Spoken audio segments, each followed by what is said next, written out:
ऋषि मांडव्य एक महान तपस्वी थे जो अपने गहन ध्यान और आध्यात्मिक ज्ञान के लिए जाने जाते थे। उन्होंने जंगल में एक चट्टान की तरह स्थिर खड़े होकर वर्षों तक कठोर तपस्या की।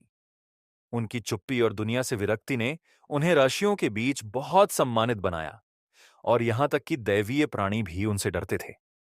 एक दिन एक महल को लूटने के बाद भाग रहे चोरों का एक समूह मांडव्य के आश्रम में घुस गया।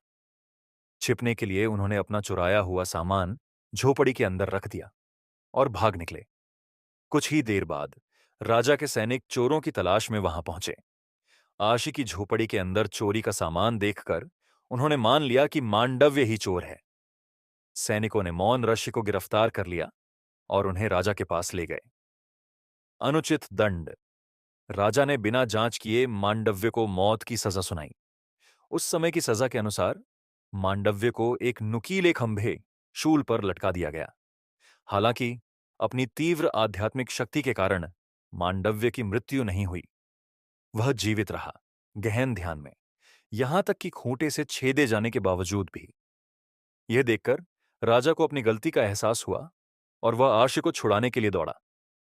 उसने क्षमा मांगी और खूंटे को हटा दिया, लेकिन उसका एक हिस्सा मांडव्य के शरीर में धंसा रह गया। उस दिन से उसे अनि मांडव्य, शरीर में खूंटा रखने वाला, कहा जाने लगा। मांडव्य ने मृत्यु के देवता यम का सामना किया। भले ही वह बच गया, लेकिन मांडव्य बहुत परेशान था। उसने मृत्यु और न्याय के देवता यम का ध्यान किया और स्पष्टीकरण मांगा। हे यम, मैंने ऐसा कौन सा पाप किया था कि मुझे ऐसा क्रूर दंड मिला? यम ने उत्तर दिया, बचपन में तुमने एक बार एक कीट को घास के तिनके से छेद दिया था, जिससे उसे दर्द हुआ था। यह दंड उसी कर्म के परिणाम स्वरूप दिया गया है। मांडव्य क्रोधित हो गया। बचपन में बिना समझे की गई एक छोटी सी गलती की इतनी कड़ी सजा नहीं मिलनी चाहिए। यह अन्याय है।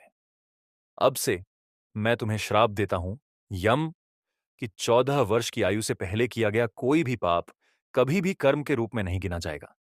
इसीलिए हिंदू धर्म में 14 वर्ष से कम उम्र के बच्चे के किसी भी अच्छे या बुरे कर्म को नहीं गिना जाता है।